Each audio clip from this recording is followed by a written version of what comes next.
Salam əziz şagirdlər. Bu gün sizlərlə qəbul tipli sınaq 2-yə baxırıq. Elə isə vaxt itirmədən başlayaq. Mürəkkəb bir funksiyanın törəməsini tapmaq istəyir bizdən. Deməli, törəməni tapıb x-in yerinə 1 yazmalıyıq. Əvvəlcə mürəkkəb funksiyanın törəməsini tapanda ln-in törəməsini tapırıq. Yəni, ln 2x kvadratı çıxılsın x üstə gəl 9 ifadəsinin törəməsini tapıb vurmalıyıq daxildəki ifadənin törəməsinə. 2x kvadratı çıxılsın x üstə gəlinsin 9-un törəməsinə vurmalıyıq. Bərabərdir. Ln-in törəməsi 1 bölünsün kimi yazılır. 1 bölünsün 2x kvadratı çıxılsın x üstə gəlinsin 9 vurulsun. 2x kvadratı çıxılsın x üstə gəl 9-un da hər birinin ayrı-ayrı törəməsini tapırıq. 2x kvadratın törəməsi 4x çıxılsın x-in törəməsi 1 üstə gəlinsin sabitin törəməsi 0. Bərabərdir. Deməli, sürətdə 4x minus 1, məxrəcdə 2x kvadratı çıxılsın x, üstə gəlinsin 9. X-in də yerinə 1 yazmalıyıq uşaqlar. Burada x-in yerinə 1 verib bizdə.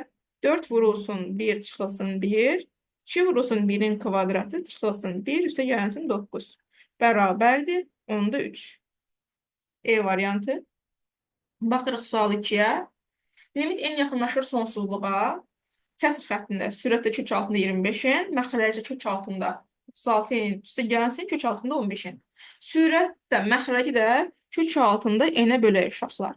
Deməli, limit n yaxınlaşır sonsuzluğa, sürətdə olur nə? Bir kökün altında yazsam əgər, bir kökün altında 25n bölünsün n, məxrəcdə də 36n bölünsün n, üstə gəlinsin.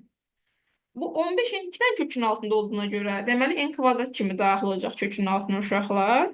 Kök altında 15n bölünsün n-in kvadratı. Bərabərdir. Sürətdə qalır kök altında 25. Məxrəcdə, buradan limit n yaxınlaşır sonsuzluğa da yazım. Məxrəcdə deməli kök altında 36. Üstə gəlinsin. Kök altında 15 bölünsün n. En sonsuzluğa yaxınlaşanda 15 bölünsün. En sıfıra gedəcək. Bu bizdə sıfıra gedir. Qalır nə? Kök altında 25-dən 5 çıxır. Kök altında 36-dan da 6. Olur 6-da 5 A variantı. Üçüncü sual. Deməli, tənliyin böyük kökünü tapın. Tənliyi kök altından çıxara bilirikmi? Ona baxaq əvvəlcə. Bəli, çıxara bilərik. Çıxararıq uşaqlar. Deməli, kök altında 3 çıxılsın, kök altında 2-nin kvadratı, mörsənin üstündə x. Bu formada yazıb, kök altından çıxara bilərik. Yəni, burada kvadratdan kök altı gedər, nə qalar bizdə? Yaranır kök altında 3 çıxılsın, kök altında 2-nin üstündə x-ə bərabərdir deməli. Bizə verilən ifadə. Yerinə qoysaq əgər, 1 bölünsün, kök altında 3, çıxılsın kök altında 2 üstündə x, üstə gəlinsin. Deməli, kök altında 3 çıxsın kök altında 2 üstündə x-ə. Bərabər 10-dur bu bizdə. Deməli, buna bir t desəm əgər uşaqlar, buna bir t desəm, olur bizdə nə? 1 bölünsün t, üstə gəlinsin t, bərabərdir 10. Bu deyir t-də 1 plus t kvadratı bərabərdir 10. Çarpazormadan istifadə edib kvadrat tənliyə gətirsəm əgər, nə yaranır bir də? Kvadrat tənliyi olur belə. T kvadratı çıxılsın 10t, üstə gəlinsin 1, bərabərdir 0. Buradan diskriminantdan istifadə edib t1, t2-ni tapaq. Diskriminantdan istifadə edib d bərabərdir. B kvadratı çıxılsın 4ac, o da bərabərdir. 100 çıxılsın 4, 96. T1 bərabərdir. Mənfi B üstə gəlinsin kök altında D bölünsün 2A yerinə yazaq. B olur 10. Üstə gəlin. Kök altında 96-nı 16 vura 6 kimi yazıb 4 kökdə 6 yazıram uşaqlar. 4 kökdə 6 bölünsün 2. Bunu da ayrı-ayrı məxrəcdə yazsam nə yaranar? 5 üstə gəlinsin 2 kökdə 6. Bir dəfə də T2-ni yazsam, T2-də də eynisinin minusu yaranacaq. Bərabərdir, yəni 5 çıxılsın 2 kökdə 6 uşaqlar. T1, T2-ni tapdım. T1, T2, mən T-ni harada, nə ilə əvəz eləmişdim uşaqlar? T məndə buradakı ifadədən idi. Yəni, kök altında 3 çıxılsın, kök altında 2 üstündə x-a T demişdim. T-nin qiymətlərini yazaram.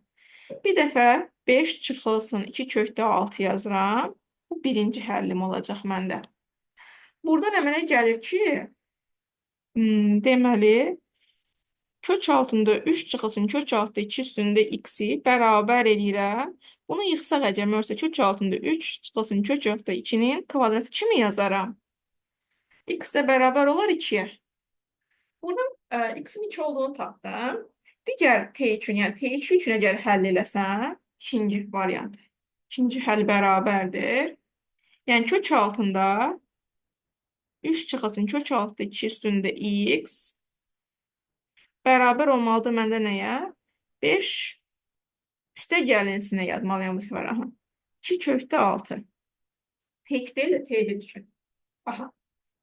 İndi bunu da belə yazarıq. Kök altında 3 çıxılsın kök altında 2 üstündə x. Bərabəri biraz aralı yazıram uşaqlar. Burada deməli kök altında 3 üstə gəl kök altında 2-nin kvadratı kimi yaza bilərəm. Hər iki tərəfi də bunun qoşmasına vuracağım. Qoşması nə olar? Vurulsun plusu. Kök altında 3 üstə gəl kök altında 2-nin üstündə x.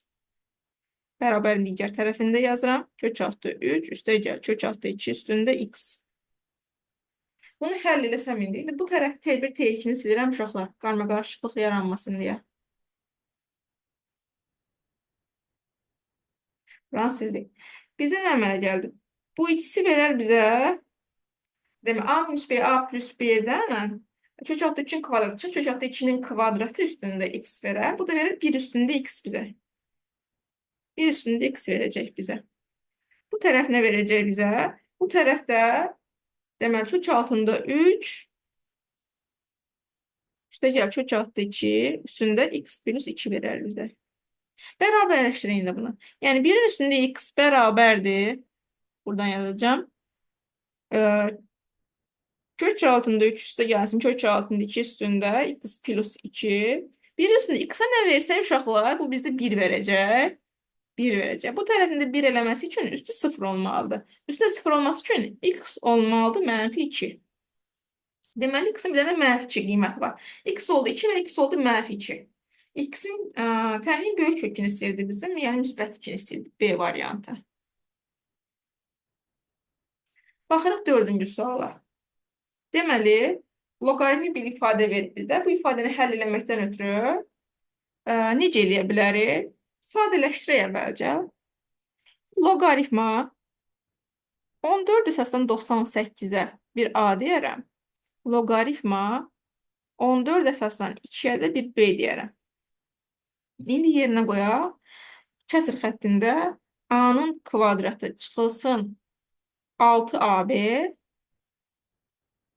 çıxılsın 7B-nin kvadratı. Bölünsün. Deməli, A çıxılsın 7B. Bərabərdir. Yerinə yazdıq uşaqlar. İndi 6AB-ni, mənfi 6AB-ni, mənfi 7AB üstə gəl AB kimi yazın. A kvadratı çıxılsın 7AB üstə gəl 6AB çıxılsın 7B-nin kvadratı. Bölünsün A minus 7B. Bu da bərabərdir. Qruplaşdıraq. A kvadrat çıx 7AB-ni bir qruplaşdıraq. Burada 6AB yox, AB yazmalıydım, üzr istəyirəm. Deməli, AB çıxılsın 7B kvadratını da bir qruplaşdıraq. A-nı çıxarsaq mötərizə xaricinə olur. A minus 7B üstə gəlinsin. Digər tərəfdən də B-ni mötərizə xaricinə çıxarsaq A çıxılsın 7B. A çıx 7B də məxrəcdə olur. Bu da bərabərdir. A üstə gəlinsin B vurulsun A çıx 7B bölünsün A çıx 7B. A çıx 7B ilə ixtisar gedir. A plus B qaldı. A-mız nədir? B-miz nədir? Yerinə qoyaq uşaqlar. A-nın yerinə yazıram. loqaritma 14 əsasdan 98 üstə gəlinsin loqaritma 14 əsasdan 2 bərabərdir. Nə zaman loqaritma 14 əsasdan 98-dən 2-ni toplaya bilərik? Onları bir-birinə vurduqda uşaqlar. Yəni, yaza bilərəm loqaritma 14 əsasdan 98 vurulsun 2. Bu da bərabərdir loqaritma 14 əsasdan 196. Bu deyil bizdə 14-ün kvadratı verər bizdə 196, yəni 2. Belə də A variantı. 5-ci sual.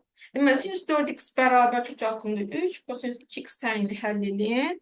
Əvvəlcə sinüs 4x açaq, yazaram belə. 2 sinüs 2x, kosinüs 2x bərabərdir kök altında 3, kosinüs 2x. Bir də uşaqlar, nəzərə alacağım ki, kosinüs 2x fərqlidir 0. Bir dəfə də nəzərə alacağım ki, kosinüs 2x bərabər 0. Bu iki vəziyyətdə, yəni halda nəzərə alıb həll eləyəcəm. Əvvəlcə kosinüs 2x-in fərqli 0 olduğuna baxım. Birincini həll eləsək, hər iki tərəfi kosinüs 2x-ə bölərəm, 0-dan fərqli olduğuna görə. Yaranar bizdə nə? 2 sinüs 2x bərabər olar kök altında 3-ə.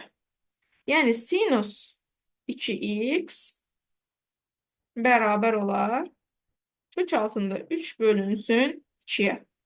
İndi bu tənliyi həll eləməkdən ötürü 2x bərabər olacaq bizdə nəyə? 2x bərabər olacaq mənfi 1 üstündə k arc sinus kökdə 3 bölünsün 2 üstə gəlsin pi k-ya. Deməli, arc sinus 2-də kökdə 3 nə vaxt alır uşaqlar? 60 dərəcədə alır. Yəni pi bölü 3-də alır. 2x bərabər olur mənfi 1 üstündə k pi bölünsün 3 üstə gəlsin pi k. Bu 2x üçündür. X üçün tapsaq əgər, x bərabər olur nəyə? Mənfi 1 üstündə k, pi bölünsün 6. Üstə gəlsin pi k bölünsün 2. Hər iki tərəfi yəni 2-yə böldüm.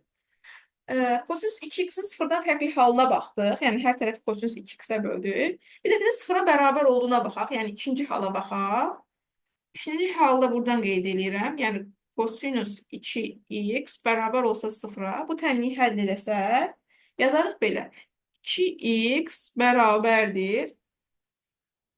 Pi bölünsün 2 üstə gəlinsin pi-n. X üçün də hər tərəfi 2-yə bölsəm, olar. Pi bölünsün 4 üstə gəlinsin pi-n bölünsün 2. İndi hər iki cavabın olduğu varianta baxaq uşaqlar. Hər iki cavabın olduğu variant bizdə olur B variantı.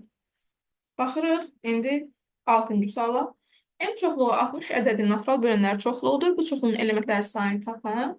Deməli, hər hansı bir M çoxluğunun natural bölənləri sayını tapmaqdan ötürü bunu A üstündə M vurulsun, B üstündə N vurulsun, C üstündə K yazıb. Natural bölənlərini tapanda M plus 1 vurulsun, N plus 1 vurulsun, K plus 1 düsturdan istifadə eləməliyəm. İndi 60 ədədindir. 60 ədədinin sadə vurğularına baxaq. 2-yə bölsək 30, 2-yə bölsək 15, 3-ə bölsək 5, 5-ə bölünür 1. Yəni 60 ədədini mən göstərə bilərəm necə? 2-nin kvadratı vurulsun 3-ün üstündə 1, vurulsun 5-in üstündə 1 kimi. Buradan da üstlərini M olur 2, üstə gəlinsin 1, vurulsun N olur 1 plus 1, K da olur 1 plus 1. Bu da bərabərdir 12. Oldu B variantı. Baxırıq 7-ci suala. Deməli, M KL kvadratında KP bərabərdir 2PL olarsa, bizə nə istəyir? Bax, bu bucağı istəyir uşaqlar. M KP'ni. Bizdə kvadratı, kvadratın hər tərəfinin 90 dərəcəyə bərabər olduğunu bilirik, dərəcələrinin. Deməli, P-lə bir x desək, KP-yə 2x deməliyik. Axı burada bizə qeyd edir ki, PL bir x olsa o zaman KP 2x olmalıdır. Bunu qeyd elədik. Biz də bilirik ki, düzbucaqlı üçbucaqda 30 dərəcəli bucaq qarşısındakı katet hipotenuzun yarısıdır. Yəni bu x hipotenuzun, yəni 2x-in yarısı olduğuna görə 30 dərəcəli bucaq qarşısındadır. Yəni bura 30 dərəcədir uşaqlar. Bura 30 olduğuna görə kvadratda diaqonal 45 dərəcəli bucaq yaratdığına görə burada qalmalıdır 15. D variantı. Baxırıq 8-ci suala.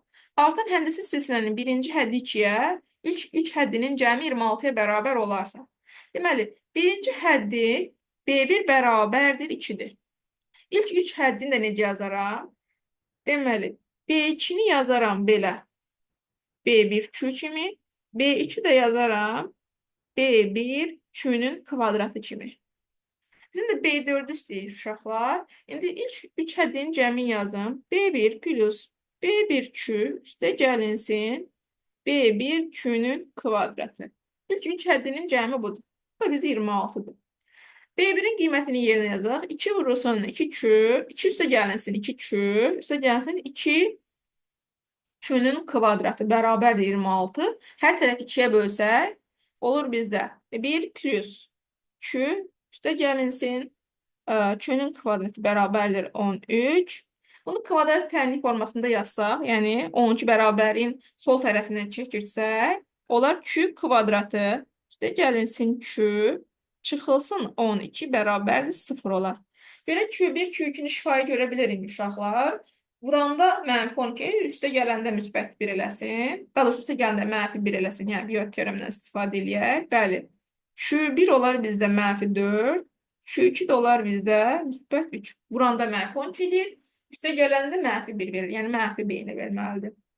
Bizdə indi Q-nü mənfi 4 ola bilməz uşaqlar. Çünki bizdə artan həndəsi silsilə deyil. Q-nü mənfi 4 götürmürük. Q indi mənfi Q-nü müsbət 3 qiymətini götürəcəyik. Bizə nə istəyir? Bu silsilənin 4-cü həddini istəyir. Yəni B4 bərabərdir B1 Q-nün kubu. Bu bizə 4-cü həddi verər. 2 vurulsun 3-ün kubu. Bu da eləyər 54. C variantı. Baxaq sizlərdən 9-cu suala. T'nin 2 bərabər kökü olması üçün P parametrini ala biləcək qiymətlərin cəmi. Deməli, kvadratik tənlik verib uşaqlar bir dənə. Bu kvadratik tənlikdə ABC-ni müəyyənləşdirir. A bizdə x kvadratın qabağında durur həmişə. Deməli, A bərabərdir 1-ə. B bizdə nədir? B x-in qarşısında durur. X-in qabağında 3P var. Deməli, B-miz 3P-dir. C nədir bəs? C-də yerdə qalan bizdə C-ni verir. Yəni, P kvadratı üstə gəl 10P çıxılsın 5 bizə C-ni verəcək. İndi T'nin 2 bərabər kökünün olması üçün D 0-a bərabər olmalıdır. D bərabərdir 0. Yəni, B kvadratı minus 4AC bərabər olmalıdır 0-a. Yerinə qoyaq. B'miz bizdə 3P'dir. Kvadratı eləyər 9P'nin kvadratı. Çıxılsın 4 vurulsun A1'də vurulsun C'ni də yerinə. P kvadratı üstə gəl 10P çıxılsın 5 yazmalıyıq. Bu da bərabər olmalıdır 0-a. 9P'nin kvadratı çıxılsın 4P kvadratı çıxılsın 40P üstə gəlinsin 20 bərabərdir 0. Deməli, bu eləyər 5P kvadratı çıxılsın 40P üstə gəlinsin 20 bərabərdir 0. Hər tərəfi 5-ə bölsə olur. P kvadratı çıxılsın 8P üstə gəlinsin 4 bərabərdir 0. Diskriminantdan istifadə edib P-nin ala biləcəyi qiymətləri tapaq. P ola bilər nə bizdə? Deməli, əvvəlcə diskriminant tapaq. D bərabərdir. B-nin kvadratı eləyir 64. Çıxılsın. 4AC də eləyər bizdə 16. Bu da eləyər 48. Deməli, P1 bərabər olur. 8 üstə gəlinsin kök altında 48 bölünsün 2. P2 də bərabər olur nəyə? 8 üstə çıxılsın kök altında 48 bölünsün 2-yə. P1, P2-ni tapdıq. Cəmini tapsaq indi P1 plus P2 bərabərdir. Ayrı-ayrı məxrəclərdə yazıram uşaqlar birbaşa bunu. 4 üstə gəlinsin. Kök altında 48 bölünsün 2. Üstə gəlinsin 4 çıxılsın. Kök altında 48 bölünsün 2. Bunlar islah olur. Bu da bərabər olur bizə 8-ə. C variantı. Deməli, baxırıq 10-cu suala. Kompleks ədədinin qoşması 3 üstəgəl 4 idi. Qoşması 3 üstəgəl 4 isə, deməli, z-in özü nəyə bərabərdir? Z özü bizdə uşaqlar 3 çıxılsın 4 idi. 3 çıxılsın 4 idi. Z bizdə nə verib? Z verib bizə z bərabərdir. A üstə gəlinsin 7, üstə gəlinsin 2b, üstə gəlinsin 3, vurulsun. Yəni bizdə həqiqi hissəmiz 3 olmalıdır. Xəyali hissəmiz -4 olmalıdır. Həqiqi hissəni A plus 7 veribdir. Yəni A plus 7 bizdə 3 olmalıdır. Xəyali hissə də bizdə 2b plus 3'dür. 2b plus 3 də bərabər olmalıdır bizdə -4'ə. İndi bu hər ikisindən A-nın B-ni tapaq. Buradan A-nı tapsaq alırıq ki, A bərabərdir -4'ə. B-ni tapsaq alırıq ki, 2b bərabərdir. 2b bərabərdir -7.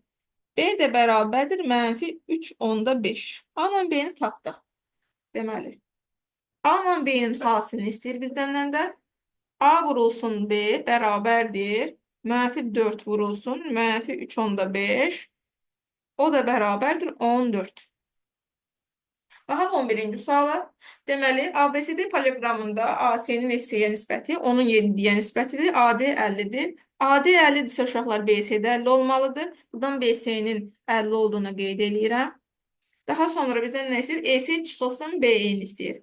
Burada deməli AFD-lə CFN oxşarlığını görür uşaqlar. Hansı bucaqların oxşarlığından?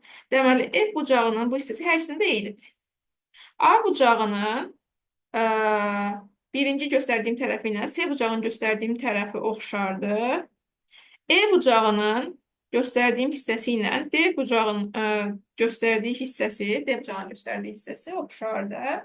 Üç bucağın oxşarlığından istifadə edək. Deməli, üç bucaq A, F, D oxşardır nəyə? C, F, E-yə. İndi nisbətləri qurmalıyıq uşaqlar. Hansı nisbətlərdən istifadə edək? AF var, FC var. Deməli, AF-dən istifadə edəndə onsuz da CF-dən də istifadə etməliyik. Bunu gördük. Bizə bir də AD-ni verib. AD-ni veribsə, deməli C-dən də istifadə edəcəyik.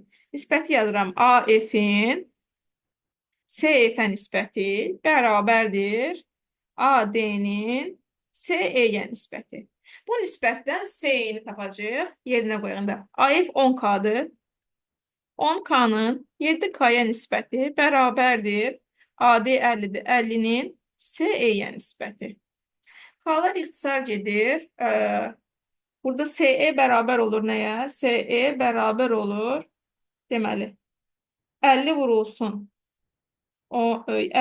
7 bölünsün 10. Buradan 10 ilə 50 ixtisar gedir. Deməli, CE olur 35. C-yə 35 oldu uşaqlar. C-yə 35-dirsə, deməli BE 15-dir. Bura 15 qalır. BC 50 idi. Bura oldu 35.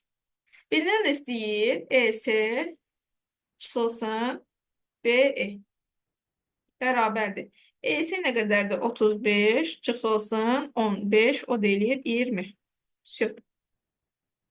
11-də yazılır. Baxırıq 12-ci suala. Deməli, 12-ci sualda AC-in və üçbucaq MCB-də A bucağı 40-dır. Bu isə 40-dır. Bu isə 40-dırsa uşaqlar, deməli, burada bir dənə düz bucaqlı üçbucağı sizə göstərim. Avtomatik olaraq bu N-in bu hissəsinə qalır bizdə 50 dərəcə. Çünki düz bucaqlı üçbucaqdır. Burası 90, digər ikisini də cəmi 90 eləməlidir. 40-dan 50-nin cəmi 90. Bunu gördük. Bir də hansı üçbucağı göstərəcəm indi sizə? Bucaq B-nin də 30 dərəcə olduğunu qeyd edir. Buranın da 30 dərəcə olduğunu qeyd edirsə, bu düzbucaqlı üçbucağa diqqət edək bir dənə. Bu düzbucaqlı üçbucaqda bu hissəyə qalır nə? 60 dərəcə qalır avtomatik. Yəni, cəmi 90 eləməlidir ikisində. Düzbucaqlı üçbucağa görə. İndi buna diqqət edək uşaqlar. Bizdən istəyir MDN. Bucaq MDN. Bu MDN fikir versək, burada bir dənə 4 bucaqlı yaranıb. 4 bucaqlının da daxili bucaqların cəmi 160 dərəcəyə bərabərdir. Deməli, bucaq MDN üstə gəlinsin 60 dərəcə, üstə gəlinsin 50 dərəcə, üstə gəlinsin 90 dərəcə. Bu hissənin də 90 olduğunu qeyd edeyim. Ə, Bərabər olmalıdır 360 dərəcə. Bu 4 dənə 360 verməlidir bizə. Buradan bucaq MDN bərabər olur nəyə? Bu eləyir 200, eləyir 160 dərəcə, yəni.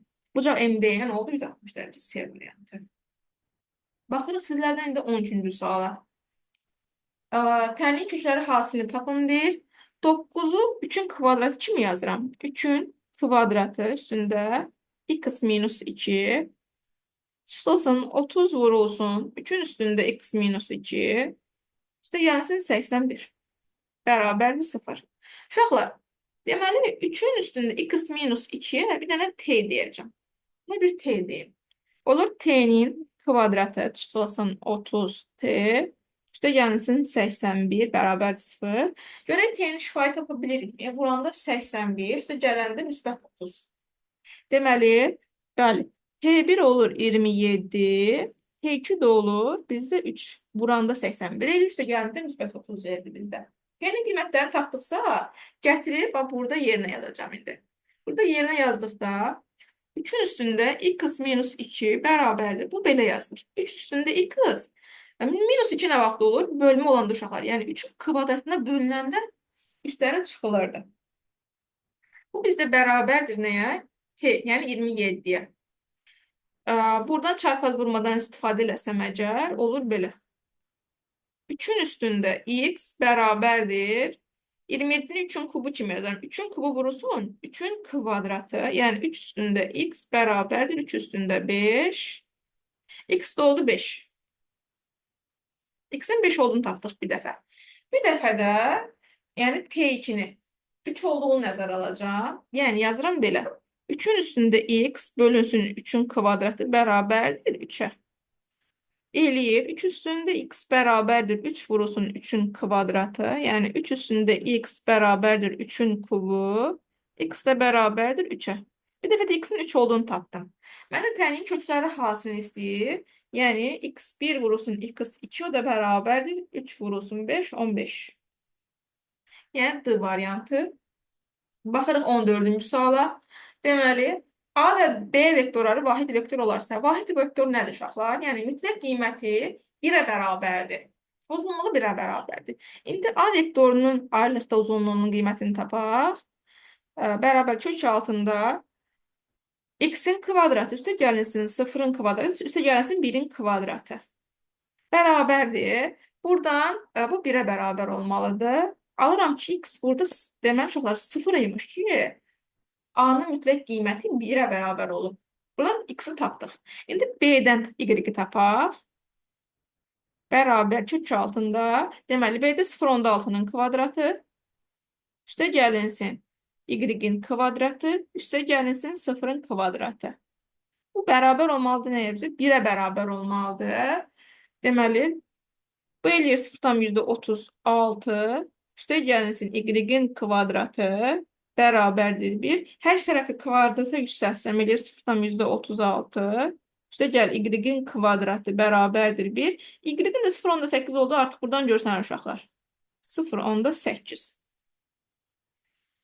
İkisi də tapdı, y-i də tapdı. Bizim də S vektorunun uzunluğunu istəyir. S vektorunun uzunluğunu tapanda indi bərabərdir kök altında x-in kvadratı üstə gəl y-in kvadratını tapmalıyım. X üçün almışıq 0, 0-ın kvadratı gəl y üçün 0,8. 0,8-in kvadratı bərabərdir. Bu da bizə verər 0,8 elə uşaqlar.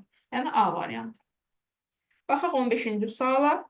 Deməli, hündürlüyü 10 sm və oturacağın radiusu 2 sm olan silindir formalı qabın daxilində hündürlüyü 5 sm olan konus elə yerləşdirilmişdir ki, hər iki fiqurun oturacaqları üstə düşür. Yəni, bunların radiusları eyni olduğunu deyir uşaqlar bizə. Radiusları eynidir. Hər iki fiqurun oturacağı üstə düşür. O silindirə tam dolana qədər nə qədər su tökmək lazımdır. İndi uşaqlar, deməli, silindirin içərisində konus yerləşdiyinə görə yerdə qalan boş həcm nə qədər olur bizdə? Silindirin həcmindən konusun həcmini çıxmalıyam. Silindirin həcmi necə tapılır? Silindirin həcmi bizə tapılır və bərabərdir pi r kvadratı h kimi. Bəs konusun həcmi necə tapılar? Konusun həcmi də bizə tapılar və bərabərdir 3də 1 pi r kvadratı h kimi. Burada uşaqlar haşlar eyni deyil, yəni bu haş silindrin hündürlüyünü bildirir. Bu haş isə bizə konusün hündürlüyünü bildirir. Bunları qarışdırmayaq. Siz bunlara H1, H2 yazın. Deməli, silindrin həcmini tapanda V bərabərdir 3 vurulsun. Radius 2-dir, 2-nin kvadratı vurulsun. Silindrin hündürlüyü 12-dir. Bu da eləyir bizdə 144 santimetrin kubu. Silindrin həcmini tapdıq. İndi konusun həcmini tapaq. V bərabərdir 3-də 1 vurulsun. Pimiz 3-dür. Radiusumuz elə silindrin həcmindəki radiusa bərabərdir. Yəni silindrin radiusuna bərabərdir.